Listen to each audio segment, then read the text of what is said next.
Um, I'm going to speak on Ghadar movement, ideas and the historical legacy of the Ghadar movement.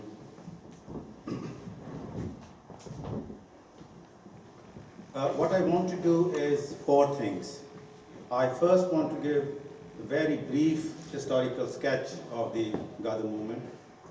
Then I want to look at the major ideas and activities of the movement. And then thirdly, on the historical legacy of the movement, that what is it left for us? And finally, I'll conclude. So looking at the brief historical sketch, the origin of the Ghadar movement can be traced to the agrarian crisis in Punjab in the early part of the 20th century and the later part of the 19th century, where there was a high degree of indebtedness, lands were being acquired by the moneylenders, and the British colonialists had to pass Land Alienation Act to stop the land being bought by the moneylenders. And that's what led to large number of Punjabi immigrants out of the country. Yes, and that's what led them to out-migrate from India to many parts of the world. And major part of that migration was to North America. Ghadar Party was founded in May 1913 and quickly became the largest association of Indians living and working abroad. And according to some estimates, its membership was about 5,000. And according to one estimate, the total South Asian population was 10,000. So it's enormous that almost 50% of the South Asian population was a member of the Ghadar Party. Ghadar's weekly newspaper was first issued in November 1st, 1913, and it was printed both in Urdu and Punjabi. And finally, historic date, 21st February 1915, that was the date fixed for the armed uprising in India. Just few very important facts to keep in mind about the Ghadar movement.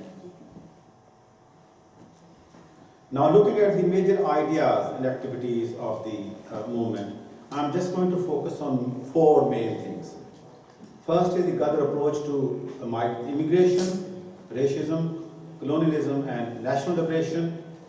Then the Ghadar focus on organizing an armed revolt to oust British from India. Third, Ghadar internationalism. And fourthly, Ghadar's approach to religion and secularism. And this is a subject which has attracted a lot of debate and attention in the recent period. So looking at each one of them one by one. First at about the Ghadar's approach to immigration, racism, colonialism and national liberation.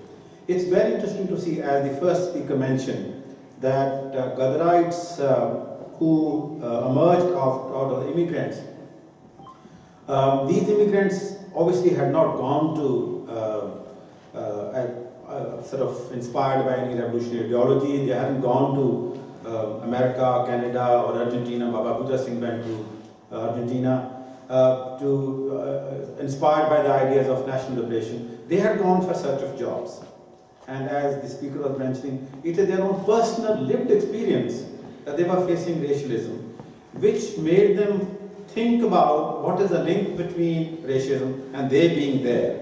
And they could see that it's to do with colonialism, which has led to occupation of India and the sense of superiority of the white race over the non-white races. And so they were able to link up this through their own experience, that their racism is a product of the colonial structuring of the global economy. And out of that colonial structuring has emerged this idea of white supremacy and downgrading of non-white races. And so they felt that if they have to fight against racism, they also need to liberate their countries from colonialism. And that's how they were able to link up these two things, their own personal experience and the implication of that personal experience for their global political outlook. And obviously their ultimate aim was national liberation and equal society. And on this equal society, there are different sources of inspiration. I'll develop on this a little later, that there is no one uniform, one single source of inspiration which inspired them to fight for an equal and fair society.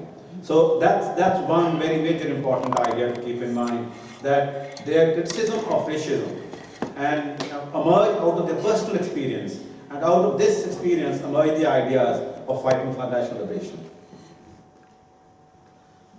Second major aspect of the Ghadar movement is that they argued for an armed overthrow of British rule in India. Now, what is the significance of this? Because around the time the Ghadar Party was formed and the ideas of the Ghadar movement came up, there were some constitutionalist movements which were going on in India. Gandhi appeared a little later, but before Gandhi came into the picture, there were movements asking for dominion status, home rule, partial independence, and that's where the Ghadarites differed from all of them. Ghadarites said that it is not some partial restructuring of the British colonial rule, not partial reforms. This whole colonial rule has to be overthrown. And they thought about armed struggle is the only way, because the other groups who were asking for dominion status, home rule, some kind of federal devolution of power within the British colonial rule, they were fighting legal and constitutional battles. And they wanted to clearly differentiate them from them, that we don't want to follow their path, and goal is different. Our goal is complete national liberation, not partial liberation in the form of home rule or Dominican rule. Complete partial liberation from British colonial rule, and they thought that the method to do this will be armed uprising. Now, one might differ with that assessment, with hindsight now, with the experience of 80, 90 years, but at that time, that's how they linked up, that we have to fight not for partial reform under colonialism, but complete freedom from colonialism and imperialism, and they thought that's only possible through an armed uprising. And the second important thing was, which was very important, that they wanted to take advantage of the inter-imperialist rivalry. Now this is very important. Babbar Sohan Singh Bhakna actually elaborated on this. He argued that ਜਿਹੜੇ ਸਾਡੇ ਦੋ ਦੁਸ਼ਮਣ ਹੈ ਉਹ ਆਪਸ ਵਿੱਚ ਲੜ ਰਹੇ ਹੋਣ ਤਾਂ ਸਾਨੂੰ ਬੜੀ ਖੁਸ਼ੀ ਹੋਣੀ ਚਾਹੀਦੀ ਹੈ, ਐਂਡ ਕਿਉਂਕਿ ਸਾਨੂੰ ਮੌਕਾ ਮਿਲਦਾ ਹੈ ਕਿ ਇੱਕ ਨੂੰ ਢਾਹ ਲਿਆ ਜਾਵੇ ਜਿਹੜਾ ਕਿ ਉਹਨਾਂ ਦੇ ਵਿੱਚੋਂ ਕਮਜ਼ੋਰ ਹੋਵੇ. And very interestingly, the same politics was pursued by Lenin, Rosa Luxemburg and Karl Liebknecht, that when the First World War came, there was a split in the socialist movement in the Second International. There were some people who went with their own governments. When their country went into war, they supported their own governments. Lenin, Rosa Luxemburg, Karl Liebknecht, they said, no, we are not going to go with our own government. We are going to seize upon this opportunity to overthrow our own government. So that was the position. So their idea of the armed uprising was also linked up with this, that these two imperialists are fighting with each other, they are involved in a battle with each other, we should seize upon this opportunity to throw both of them. So that was another reason that they wanted to use the path of armed uprising. Ghadarites had an international outlook, which is very important to notice, because sometimes Ghadarites are represented as Deshbhakt. You know, that they were patriots and they were nationalists. Of course they were patriots and they were nationalists. But their nationalism was a part of an international outlook. That they did not see the independence of India as an isolated thing. You know, the concept of a watan, for them, every people had their own watan, and every people had the right to have their own watan free from colonial rule. That's why they not only fought for India, they also set up and established links with a large number of movements all over the world, and sometimes not even movements which were linked up with the national liberation. For example, in Russia, there was a Narodnik movement, which was not there wasn't any imperial power ruling over Russia, but Narodniks were trying to overthrow the Tsarist rule in Russia, so they also established links with them. And so the point I want to make it is that one need to see their nationalism in an international context. And this was a part of their international mode of thinking, activities and goals, and as a practical demonstration of their international links, they established links with a whole lot of cities. And I'll give you a list of the cities, which is amazing, where the Ghadarites had their network. Just look at it. Vancouver, Astoria, Portland, San Francisco, New York, Mexico City, Panama, Rio de Janeiro, Rosario, Buenos Aires, London, Paris, Berlin, Moscow, Istanbul, Kabul, Tashkent, Shiraz, Firozpur, Lahore, Amritsar, Jalandhar, Meerut, Rangoon, Singapore, Hanko, Manila, Shanghai, Tokyo, Nairobi, and many others. And I've taken this list from one book, which is one of the most well-researched book by Ramnath. It's published. I'll give you the reference, full reference at the end. This is published by University of California Press. So this shows that they were of course Indian patriots, they were Indian nationalists, they were fighting, but they had an international outlook and they established an international network. So their movement for liberation of India was a part of the international movement to free countries from colonial rule. Then I want to look at the Ghadarites' approach to religion and secularism, and this is one issue on which there has been a lot of interesting debate, and I want to share some of my ideas on this. Now, it is very important to recognize that Ghadarites consisted of a lot, Hindus, Sikhs, Muslims, few Christians as well, but mainly Sikhs, Hindus, and Muslims. Majority of them were Punjabis, and out of them, majority of them were Sikhs. Something like 96 to 97% were Sikhs. And this is an aspect which is not commonly recognized. It is becoming recognized now with more research, that Sikhism was a major source of inspiration for them. And this is an issue which has divided research on Ghadar movement, and I want to bring about a certain sense of balance on this research. And I want to give you a few examples of people who can be counted as figures, who were the leading figures in the Ghadar movement. Bhai Santokh Singh, Babbar Akali Singh, and Baba Sohan Singh Bhakna. One can take many examples.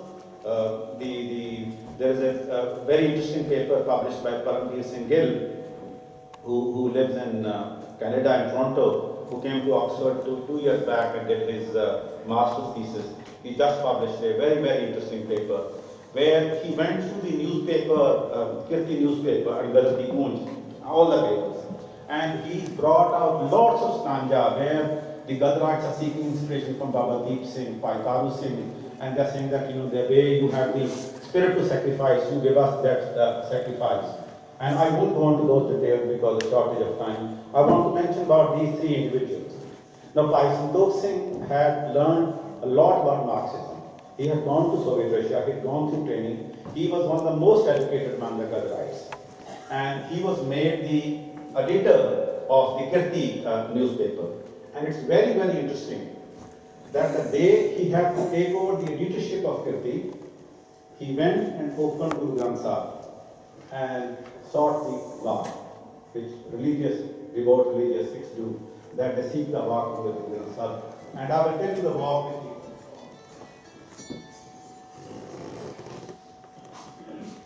The walk which he got was Apne Hathi Apna Ape Hi Kaswari. And that's the walk which came up from the reading of Guru Granth Sahib. And these words were always printed on the first page of Kirti, till Bhai Santokh Singh was the editor of the newspaper. And it's very, very interesting that when Bhai Santokh Singh died, and after that Sohan Singh Josh became the editor of Kirti, he cut out that line. And instead of that, he put it, Utho jago de sansar de kirtiyo kathe ho jao. So what I want to give you example of Bhai Santokh Singh is that he was inspired by this egalitarian faith of Sikhism, the value on doing labor, one's own hard work, apne hathi apna apre hi kaswari. Baba Akali Singh, very, very interesting. He was one of probably the most respected figure in the Ghadar movement. Very few people know that he was appointed the Jathedar of Kaltar, because he was respected by the entire spectrum of the Punjab population and the Sikh population. That was a huge honor to confer on someone. And later on, in the last years of his life, there is a very interesting conversation which had been recorded by Baba Akali Singh. He said that Sikhs don't fully trust me because they think I'm a communist, and communists don't trust me fully because they think I believe in God. And for me, being a Sikh and being a communist is not different. Because my gurus taught us about equality, about taking care of human beings, making sacrifices for the protection of equality and liberation. And so for me there is no conflict, but I can see this conflict between two views which are narrow-minded. And finally, Baba Sohan Singh Bhakna. There was a proposal, and it had almost gone to the last stages, to appoint Baba Sohan Singh Bhakna as the president of Shiromani Gurdwara Prabandhak Committee. Again, because Baba Sohan Singh Bhakna occupied such respect in the community, and because he sought inspiration from his Sikh heritage. And there is a passage in his book, he has written a autobiography. There is a passage in his book where he says that there is no difference between a real Astik and a real Nastik. Astik is one who believes in God, and Nastik is one who does not believe in God. And the interpretation which he gave is very, very interesting. He says a real Astik, a genuine Astik, person who believes in God, is one who sees God in every human being. For that person, every living creature is a manifestation of God.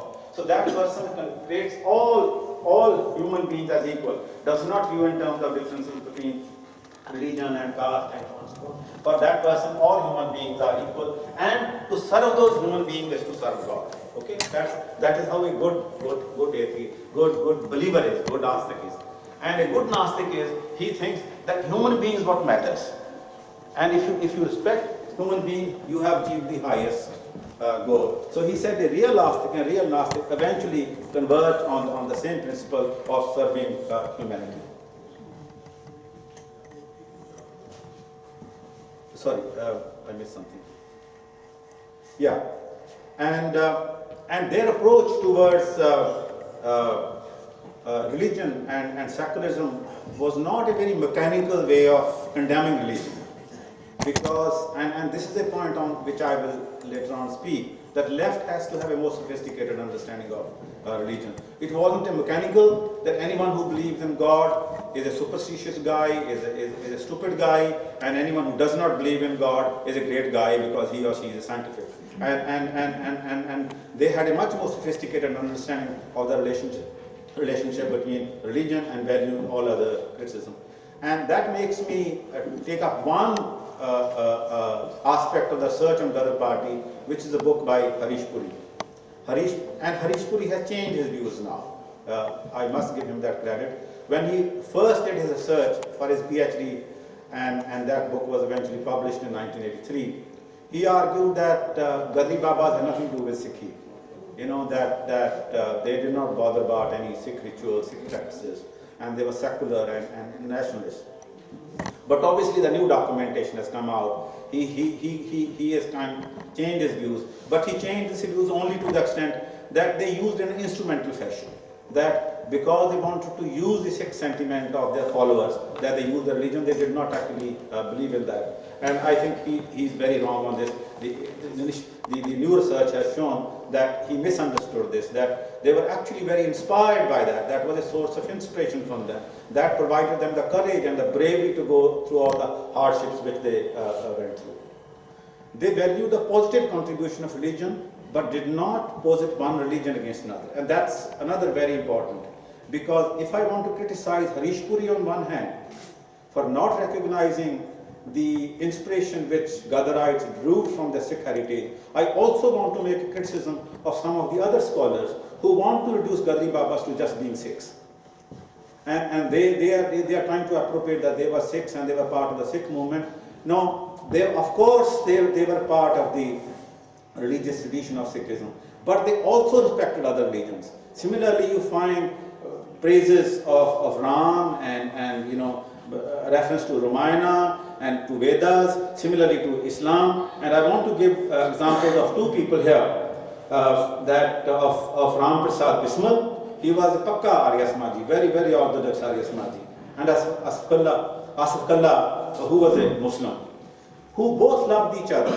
And they actually write that they ate from the same plate. So for them, believing in one's own religion and deriving inspiration from one's own religious heritage did not mean that you have to fight with the other religion, did not mean that you have to indulge in confrontation with the other religion. because they thought that the inspiration which we are seeking from our religion is for fighting against racism, fighting against colonialism, and we are all united in that struggle. And what do we see in terms of the legacy of the Ghadar movement from what I have also just said? One, of course, link between racism and global inequality between advanced capitalist economies and poor countries. Now, this is something which is relevant for us today. That's what Rajpal was mentioning, that is the significance of the Ghadar movement. That many of the ideas and the activities which they performed or they engaged in have contemporary relevance, because we are in that stage of the beginning of the 21st century where there is a global inequality between rich and the poor countries. And it is this inequality which leads to people to migrate. Every day we hear stories of people from the third world countries migrating to advanced countries, and anti-immigration sentiment being built up against them in a similar way as they had to face this racism and anti-immigration sentiment in those days, despite the fact that the imperialists benefit from the labor of immigrants. So this phenomena of immigration and racism, which was a central idea which led the Ghadarites to organize themselves and seek liberation, is the same phenomena which we are finding that there is a link between this, and that all this is linked up together. That the functioning of the global economy, which is based on capitalism which benefits from cheap labor to make more profits, and therefore immigration is a part of that same process. But still, you want to create conflicts between them. You want to create discrimination between them in order to benefit from the cheap labor of immigrants' labor. So that's one historical legacy from the Ghadar movement, which is extremely valuable for us to keep in mind, that when we fight against racism, we have to forget religious, caste, national differences, whether we are Indians or Pakistanis or Sikhs or Muslims or Turkish or Polish, that wherever there is a racism, and we are united in that struggle, irrespective of other sources of inspiration, irrespective of other affiliations. Secondly, I think that it's important that we should develop more sophisticated understanding of the positive and negative role of religion. And I think the one-sided view, which is prevalent in section of the left, now left is becoming more interesting, left is becoming more intelligent now, but there has been a long-held tradition in the left to reject religion altogether, and that has been very damaging. I was a visiting professor last year in Moscow State University, and I learned a lot from teaching at Moscow State University, that how during Stalinism there was massive amount of religious atrocities which were committed. One of the most important churches in Moscow was blown up by Stalin and converted into a swimming pool. And now, when of course that has been overthrown, the church has been rebuilt, and of course people go in millions. Now that's a mindless kind of attack on religion, because for some people religion is very important to their identity. We need to respect that identity.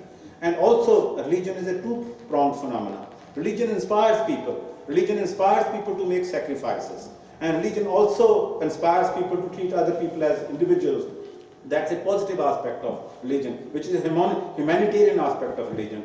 And we should also remember this saying of Marx, that religion is the opium of the masses, but is the sigh of the oppressed. Now most leftists look on the first line, opium of the masses, and they do not look at the second line, which is sigh of the oppressed.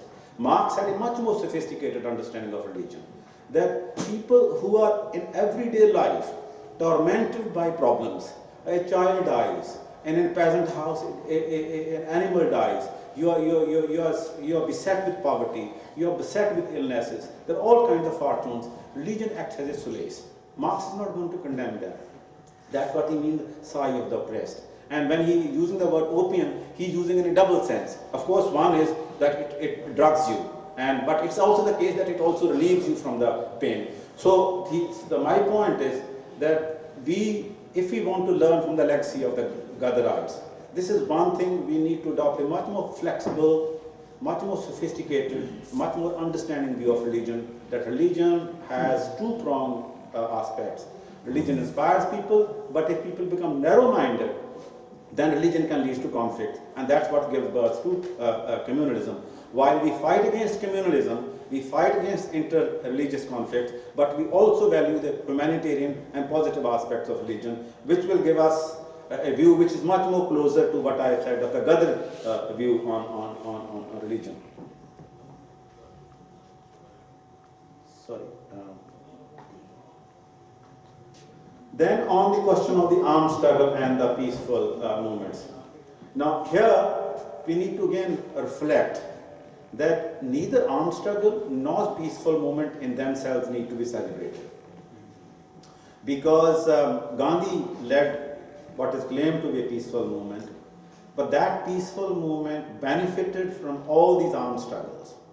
Because British were willing to reach agreement with Gandhi precisely because they were worried about the Ghadar movement, about the Spy Mutiny, about the INA revolt in the 1930s, about the rise of Bhagat Singh, and otherwise sometimes they were not even willing to speak to Gandhi. So the point which I want to make is that we should neither eulogize armed struggle, because there are some people who just romanticize armed struggle, and anyone who takes part in legal constitutional battles, they are considered a reformist and regionist and pacifist, and they're condemned. On the other hand, people who take up armed struggle, sometimes they are condemned by those who believe in peaceful struggle as adventurous, as anarchists, as kind of mad creatures who just love weapons. What method, whether it's an armed struggle or peaceful, depends upon the situation. None of them is better than the other, because in some situations you have to fight armed struggle. And I want to tell you a little bit here, which is a slight diversion, but to emphasize the point, about Nelson Mandela, who was celebrated as a great hero of this period. Nelson Mandela writes in an autobiography that people tell me that I appreciate Gandhi a lot. He said, yes, absolutely. But he says, I differ with Gandhi on many points. And one of the points is that he says the situation in which we were, the situation in which the apartheid regime had put us, it was not possible to carry on peaceful struggle. We had to take up terroristic methods. We had to blow up bridges. We have to, lead an armed struggle against the apartheid regime. And that's why I was in prison for 27 years. So he makes a distinction. The point is that which method should be adopted? It is an absolutely concrete examination of the concrete situation at that time, which tells you there is no one method which should be eulogized over the other, and there is also complementarity between the two. And if there is any time during the question-answer session, I will be willing to develop on this, that how there is a conflict but also complementarity between the two, peaceful struggle and the armed struggle, that both actually benefit each other if both are going. And in many places, both these forms of struggle have been used by more sophisticated movements. The Irish Republican Army and Sinn Féin is one example. And Sinn Féin has always involved in parliamentary struggle, and the IRA has launched an armed struggle, and they have achieved tremendous lot of this, because they did not condemn one or the other. They try to link up and take benefit of both, and I think the left and the progressive forces also need to learn this lesson, not to adopt a sectarianism towards someone else who adopts a different path. As long as your goal is same, you need to look upon them as comrades. The other important point I want to mention is the marriage between one's progressive historical heritage and internationalism. That driving inspiration from one's own historical heritage is not antithetical to being internationalist. That I gave the example of Ghadari Babas, that large number of them, or the leading figures among them, drove inspiration from the Sikh faith. That did not prevent them from becoming internationalists. That they were internationalists while also being a true follower of the Sikh faith. Or similarly, Bismillah, Ramprasad Bismal being Arya Samajist, but he was an internationalist. Because in day-to-day life, it is your own heroes whose poetry you sing, whose music you sing, like Kartar Singh Sarabha's poetry you were saying. We can't drive the same inspiration from someone who's written in Poland. It is, our sentiments are involved with our own culture. So we drive inspiration from our own symbols, from our history, from our own poetry, from our own music, but that does not mean that we remain stuck there. We can be still international. And this is something which is very important to remember, that we don't need to leave everything behind. The previous speaker mentioned about our future generations, knowing about historical heritage, which is absolutely important. That even if you have to be Tarkshil, that doesn't mean that you abandon your previous historical heritage. There are so many positive aspects of historical heritage which we need to appropriate and make it part of our historical heritage and still be Tarkshil and internationalist. And finally, of course, the legacy is to build an equal society free from capitalist organization of economy and society, and one which values diversity. Eventually we live in 21st century. Capitalism is the dominant mode of production in this society, in this phase of human society. And all the inequalities are massive.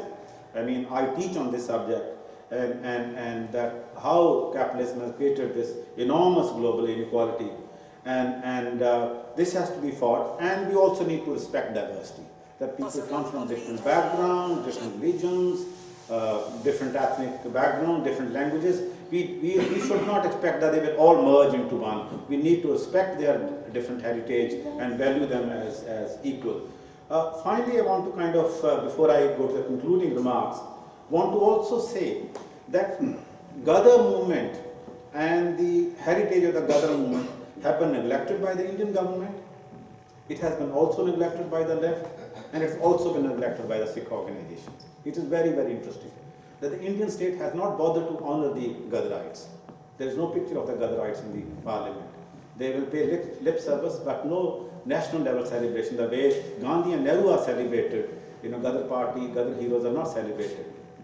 Partly because they do not fit into the idiom. Because the Indian state wants to say that, the Gandhian method of non-violence is the best method, and that's where 100 volumes of Gandhi have been printed. And I went to Moscow, I went to the Indian embassy there. They have kept every volume very, very systematically of Gandhi and Nehru, but when you look for literature on the Ghadar movement, there's nothing available. Similarly, the left has tried to not value the Ghadarites because some of them suspect that these Babas were Sikhs and they do not fit our model. And that's why I mentioned Sohan Singh Bhakna, who removed from the Kirti apne hathi apna ape hi kaswari when he became the leader after Bhai Santokh Singh, because he kind of suspected that this does not fit your idea. So they also have not fully valued and appreciated the contribution of the Ghadarites. And the Sikh organizations also feel uncomfortable about them because they think many of them are socialists and the communists, and that does not fit with the narrow view of Sikhism. So because of their narrow vision and narrow understanding, they cannot understand the complexity of that and the richness of the Ghadar thought. They have tried to neglect them, and also it's a lack of imagination on their part, that if they were more sophisticated, they'll be able to understand the richness of Ghadar thought. So I will conclude by summing up the points which I have made. One, that the Ghadar movement was the product of the agrarian crisis in Punjab, and this is what led to migration and all the consequences which follow from migration, racism, and their understanding that racism can only be abolished by making their own Watan, India, free from colonialism. And this practice continues, so it is something which we need to value. They believed in armed overthrow of British colonial rule, but that doesn't mean that we should eulogize armed struggle. That in a different context, legal constitutional methods are equally effective, and as democracy gets strengthened, we have to actually believe more and more peaceful and democratic methods, but we don't need to condemn those who sometimes take up weapons out of compulsion. And third, that it was an internationalist movement, that we should not reduce this that they were only Deshbhakt and Indian nationalists. They were internationalists, and they valued positive contribution of religion and the positive contribution of religious heritage, but they opposed interreligious conflicts. So while celebrating their historical legacy, the misappropriation of their vision must be corrected. So the final point I would like to say, that I would not like anyone to misappropriate their strategy and misappropriate their vision, misappropriate the goal which they have of making an equal and fair society in this world. Thank you.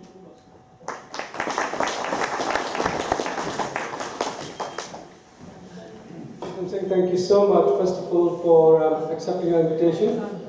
And secondly, well, normally it's often said, almost as a cliche, this was a very thought-provoking lecture. But this genuinely was a very thought-provoking lecture. I'm sure that there are many issues, many questions that people have. And I'm hoping कि जे तुसी पंजाबी दे विच कोई सवाल करना चाਹੁंदे हो doctor Pritam Singh नूं कि पंजाबी दे विच जवाब देंगे उसदा. So please मैं गुजारिश करदा हां ऑडियंस नूं कि तुहाडे कोई सवाल ने तुसी कुछ कहना चाहते कुछ पूछो. हाँ जी दविंਦਰ लाल. ਜਿਵੇਂ ਕਿ ਇਹਨਾਂ ਨੇ ਹੁਣੇ ਕਿਹਾ ਕਿ ਜਿਵੇਂ ਕਿ ਡੈਮੋਕ੍ਰੇਸੀ ਮੈਚੁਰ ਹੋ ਰਹੀ ਆ, ਪ੍ਰੋਗਰੈਸ ਕਰ ਰਹੀ ਆ, ਤੇ ਵਾਇਲੈਂਸ ਜਿਹੜੀ ਆ, ਵਾਇਲੈਂਸ ਸਟਰਗਲ ਜਿਹੜੀ ਆ ਉਹਦਾ ਬਹੁਤਾ ਰੋਲ ਨਹੀਂ ਮਹੱਤਵਪੂਰਨ ਹੈਗਾ.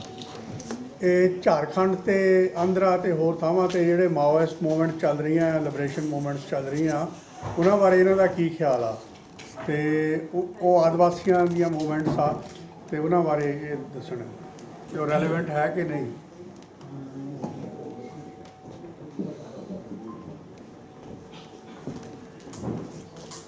बहुत वधिया सवाल है तुहाडा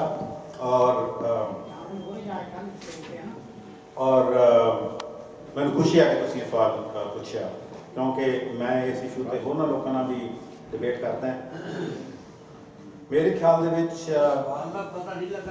सवाल उन्होंने ये कीता कि इंडिया के कुछ हिस्सों में जिथे ट्राइबल लोग रह रहे हैं, Chhattisgarh, Jharkhand, parts of Madhya Pradesh and parts of Andhra Pradesh and Maharashtra, उत्थे माओइस्ट और नक्सलाइट मूवमेंट चल रही है जी आम स्ट्रगल में लैके चल रही है.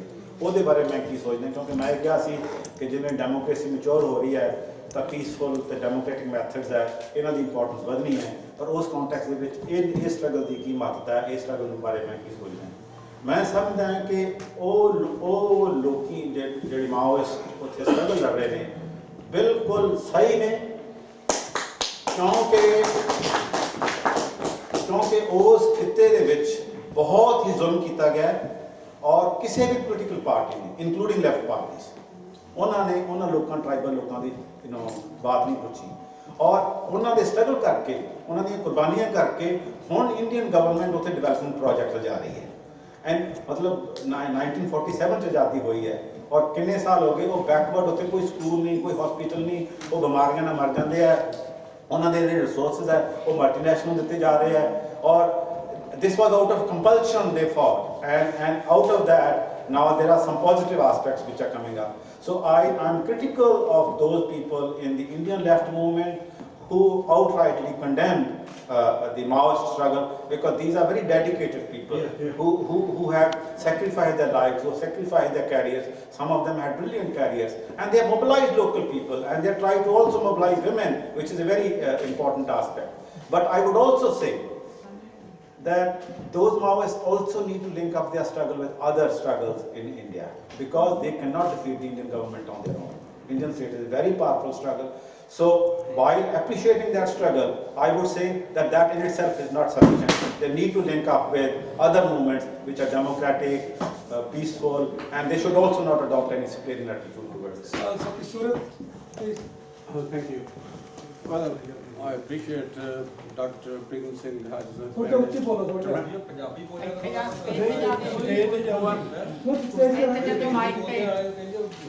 Mike नहीं है ना. obviously he spoke in English, so I thought perhaps I'll be carrying on the same subject. Right. Well, I do appreciate that he had made a positive contribution regarding the sacrifices or organization of the Ghadar movement, which started in 1913. There are only 2 points on which I want to raise a few questions. The one is of Stalin, that he destroyed the churches. I think any incident which takes place from the historical point of view, it takes place in some context. And after Stalin was the close comrade of Comrade Lenin, and he not only participated, he initiated that movement, Bolshevik movement. And he, after Lenin's death from 1923 till 1953 he died. There are so many years, and he developed socialism, he constructed socialism society in every way, in agrarian, industrial way. So obviously in these days, even if you go to the Ukraine, you see pictures now in Ukraine and you see a lot of churches. So if Stalin was systematically out to destroy churches, he should have destroyed all the churches. No, but one thing we should take into some context, that when the people, after 1917, he ruled till 1953, when the people are prepared, the masses are prepared to destroy a mosque, destroy a gurdwara, destroy a church, then you can't stop them. Obviously, perhaps he would have disagreed with that. Communist Party would have disagreed with that. That's one point I would say. The second point is the left did not handle the situation the way they should have handled about religion. Yes, this has been a problem, but then again, when the situation, and also a little bit about Maoists, what the Maoists are doing in the 200 districts out of the 600 districts which comprises the Indian society as a whole. The Maoists, as far as the left, there is a problem with that. But yeah, okay, I would disagree with that. I would agree with that they did not link the religion with the left movement or the communist ideology. But then again, you know, in any historical epoch, you take out of context if you forget that where the society has built. I mean, in those jungles or in those areas where the communists are fighting for the complete liberation of the society of India, then if the people are prepared to forget about the religion and fight for the, you know, Maoist cause, then you obviously can't blame them.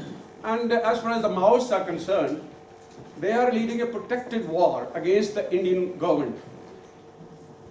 Despite the fact that there are some revisionist party who are fighting tooth and nail against them and lining up with the comprador bourgeoisie class of India. So obviously there may be some shortcoming, but they will go out of those areas, and there are 100,000 now forces of the various kinds of the Indian society, Indian government, which are trying to strangle them. Okay. So obviously they will go out, but at the same time, I appreciate that he partially appreciated the movement which is actually fighting the war against, you know, the Indian. Yeah, very, very quickly. I mean, the debate on Stalin will take us a lot of time. I have my own criticism of Stalin and Stalinism, but I'll give you one instance of Stalin's role, which many people don't know. That the entire Central Committee of the Bolshevik Party, of Lenin's Bolshevik Party, apart from Stalin, everyone else was liquidated. Everyone was liquidated by Stalin and Stalinism. That's the legacy of Stalinism. But that's another debate. I'll be willing to come and speak on that some other time if you want me to come. And so, but that's a different question. And on the Maoist, I think you accepted my view that I value the sacrifice and the dedication, but I think they need to broaden their struggle. Can we swal pucho please chota speech ne ਭੈਣਾਂ ਤੋਂ ਭਰਾਵੋ ਅਸੀਂ ਇਸ ਮੁਲਕ 'ਤੇ ਰਹਿ ਰਹੇ ਹਾਂ। ਇਸ ਮੁਲਕ 'ਤੇ ਜਿਹੜੀ ਆ ਅਸੀਂ ਆਜ਼ਾਦੀ ਦੀ ਜਦੋਂ ਦੇਖਦੇ ਆ 1902 ਤੋਂ ਲੈ ਕੇ 10 ਤੱਕ ਬਹੁਤ ਤੇਜ਼ ਘੋਲ ਰਿਹਾ ਇੱਥੇ ਆਜ਼ਾਦੀ ਲਈ, ਜਿਹਦੇ 'ਤੇ ਮਦਨ ਲਾਲ ਢੀਂਗਰਾ ਪਹਿਲੇ ਸ਼ਹੀਦ ਜਿਹਦੇ ਓਵਰਸੀਜ਼ ਹੋਏ ਆ, ਮੈਡਮ ਕਾਮਾ, ਜੇ ਇੱਥੋਂ ਲਾਲਾ ਹਰਦਿਆਲ ਨੂੰ ਭੱਜਣਾ ਪਿਆ ਕਿਉਂਕਿ ਪੁਲਿਸ ਦਾ ਇੰਨੇ ਜ਼ਬਰ ਕਰ ਰਹੀ ਸੀ, ਜਿਹੜੇ ਉਹ 40 ਕੇ 50 ਬੰਦੇ ਸੀਗੇ, ਸਾਰਿਆਂ ਨੂੰ ਕੋਈ ਪੈਰਿਸ 'ਚ ਚਲੇ ਗਿਆ, ਕੋਈ ਸਵਿਟਜ਼ਰਲੈਂਡ 'ਚ ਚਲੇ ਗਿਆ। ਲਾਲਾ ਹਰਦਿਆਲ ਜਿਹੜਾ ਉਹ ਇਸ ਮੁਲਕ ਤੋਂ ਉੱਥੇ ਜਿਹੜਾ ਕੈਨੇਡਾ ਗਿਆ, ਉਹਨਾਂ ਨੇ ਗਦਰ ਪਾਰਟੀ 'ਚ ਹਿੱਸਾ ਲਿਆ। ਜੇ ਅਸੀਂ ਇਸ ਮੁਲਕ ਦੀ ਜਿਹੜੀ ਸਾਡਾ ਘੋਲ ਹੋਇਆ, ਜੇ ਅਸੀਂ ਗਦਰ ਪਾਰਟੀ ਦੀ ਸੈਂਚਰੀ 'ਚ ਉਹਦਾ ਨਹੀਂ ਜ਼ਿਕਰ ਕਰਦੇ, ਤੇ ਮੇਰਾ ਖਿਆਲ ਆ ਤੁਸੀਂ ਜਿਹੜੇ ਗੱਬ ਤੋਂ ਜਿਹੜੀ ਆ ਸ਼ੁਰੂ ਕੀਤਾ, ਮੈਂ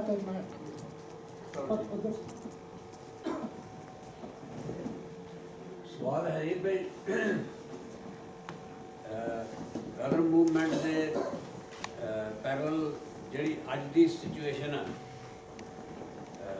ਯੂਰਪੀਅਨ ਕੰਟਰੀਆਂ 'ਚ ਖਾਸ ਤੌਰ 'ਤੇ ਸੈਪਰੇਟਿਸਟ ਜਿਹੜੀ ਮੂਵਮੈਂਟ ਚੱਲ ਰਹੀ ਹੈ, ਤੁਸੀਂ ਇਹਨਾਂ ਨੂੰ ਕਿਸ ਤਰ੍ਹਾਂ ਜਸਟੀਫਾਈ ਕਰਦੇ ਆ ਕਿ ਇਹ ਮੂਵਮੈਂਟ ਜਿਹੜੀ ਠੀਕ ਚੱਲ ਰਹੀ ਹੈ ਜਿਹੜੀ ਕਿ ਸਿਖਨਾਈਜ਼ ਕਰ ਰਹੀ ਆ ਗਦਰ ਮੂਵਮੈਂਟ ਦੇ ਸ਼ਹੀਦਾਂ ਨੂੰ ਵੀ even up to Bhagat Singh ਤੱਕ। ਇਹ ਤੁਸੀਂ ਗੱਲ ਦਾ ਮੈਂ ਜਵਾਬ ਮੰਗਣਾ। ਤੁਸੀਂ ਕਿਹੜੀ ਸੈਪਰੇਸ਼ਨ ਦੀ ਗੱਲ ਕਰ ਰਹੇ ਹੋ? ਖਾਲਿਸਤਾਨ ਮੂਵਮੈਂਟ ਹੈ। अच्छा अच्छा हाँ yes I'm critical of those scholars, those activists who look upon Ghadarites only as Sikh heroes. That is a misappropriation of the Ghadarites, because Ghadarites were for socialism, Ghadarites were for equality, Ghadarites were not for one single religion. They drew inspiration from Sikh religion, which is something which we need to recognize. They drew inspiration from Guru Gobind Singh, they drew inspiration from Kartar Singh, and they generally believed in the great sacrifice of the Gurus. Gurus brought down their vision, but they were narrow-minded. They were not narrow-minded, one Sikh, one religion. That's why there were Hindus, Muslims, Sikhs in that. So those separatists, whosoever they are, if they are trying to appropriate that, to me, I totally disagree with them. That is a misunderstanding and misappropriation of the Ghadar heritage. मैं पंजाबी जी कहूँ कि कहते पंजाबी चाहिए हाँ क्योंकि तुसी religion ਨੂੰ ਤਾਂ ਲੈਫਟ ਪਾਰਟੀ ਨੂੰ ਡਿਫਾਈਨ ਨਹੀਂ ਕੀਤਾ ਉਹ ਕਹਿੰਦੇ ਤੁਸੀਂ ਇਕੱਠੇ ਰਹਿ ਸਕਦੇ ਆ ਇਹਦਾ ਮਤਲਬ ਫੈਂਸ ਜਿਹੀ ਤੁਸੀਂ ਕਰ ਦਿੱਤੀ ਵੀ ਫੈਂਸ 'ਚ ਬੈਠੇ ਰਹੋ ਤੇ ਕੰਮ ਰਹੋ। ਪਹਿਲੀ ਗੱਲ ਤਾਂ ਇਹ ਵੀ ਸੋਸਾਇਟੀ ਸਿਧਾਣਾ ਹੈ ਸੋਸਾਇਟੀ ਖੜ ਨਹੀਂ ਸਕਦੀ ਉਹ ਤੁਰਨਾ ਹੈ। ਜਿਹੜੀ ਚੀਜ਼ ਦਾ ਯੂਜ਼ ਹੁਣ ਹੈ ਨਹੀਂ ਜਿਹੜੀ ਚੀਜ਼ ਨੂੰ ਯੂਜ਼ ਕਰਕੇ ਅਸੀਂ ਅੱਗੇ ਵੱਧ ਗਏ ਆ ਪ੍ਰੋਗਰੈਸ ਹੋਏ ਆ ਹੁਣ ਉਹਨੂੰ ਮੁੜ ਅਸੀਂ ਕਹੀ ਜਾਈਏ ਇਹਨੂੰ ਵੀ ਨਾਲ ਲਈ ਜਾਓ। ਮੇਰਾ ਖਿਆਲ ਇਹ ਕੋਈ ਵੱਡੀ ਵਧੀਆ ਗੱਲ ਨਹੀਂ। ਤੁਸੀਂ ਇਹ ਡਿਫਾਈਨ ਨਹੀਂ ਕੀਤਾ ਤੁਸੀਂ ਉਹਨੂੰ ਨਾਲ ਲੈਣ ਦੀ ਕੋਸ਼ਿਸ਼ ਕੀਤੀ ਆ ਕਿਉਂਕਿ ਉਸ ਦਾ ਜਿਹੜਾ ਫਾਇਦਾ ਸੀ ਮੈਡੀਸਨ ਇੰਨਾ ਵੱਧ ਚੁੱਕਿਆ ਟੈਕਨੋਲੋਜੀ ਇੰਨੀ ਵੱਧ ਚੁੱਕੀ ਜਿਹਨੇ ਸਾਰਾ ਕੁਝ ਖੋਲ ਕੇ ਰੱਖ ਦਿੱਤਾ ਹਿਊਮਨ ਬੀਇੰਗ ਵੀ ਸਾਰਾ ਕੁਝ ਵੀ ਯੂਨੀਵਰਸ ਵੀ why we bothering that much ਇਹਨੂੰ ਨਾਲ ਖਿੱਚੀ ਜਾਈਏ ਤਾਂ ਕਿ ਆਪਣੀ ਪ੍ਰੋਗਰੈਸ ਨੂੰ ਢਿੱਲੇ ਕਰੀ ਜਾਈਏ। ਹੁਣ ਮੈਂ ਤੁਸੀਂ ਥੋੜੀ ਗੱਲ ਸਮਝ ਗਿਆ। ਪਹਿਲੀ ਗੱਲ ਤਾਂ ਇਹ ਹੈ ਕਿ ਜੇ ਤੁਸੀਂ ਸਮਝਦੇ ਆ ਕਿ ਸਾਇੰਸ ਹੈ ਜਿਹੜੇ ਰਿਲੀਜਨ ਦਾ ਸਬਸਟੀਟਿਊਟ ਹੈ ਔਰ ਇਹਦੇ ਨਾਲ ਗੱਲ ਸਾਰੀ ਬਣ ਗਈ ਹੈ you are quite mistaken. Capitalism is quite capable of totally appropriating science and still keep on exploiting. Many capitalists totally believe in science and technology. They have nothing to do with religion, but they ruthlessly exploit people. So being scientific does not make you a socialist. Being a scientific, you can be equally rational capitalist. So science is not necessarily by quality. Okay, science and technology are being used by multinational corporations to increase productivity, to increase exploitation, to increase profits, and increase the suffering of the masses. The second point which I want to make is that even today, in many parts of the world, religion is playing a very progressive role, especially in Latin America. There are priests who are fighting with the poor people, and they are fighting ruthlessly and many of the priests are being murdered by armed gangs. In South Africa, religion has played a very important role. You know, a very close comrade of Nelson Mandela is very well.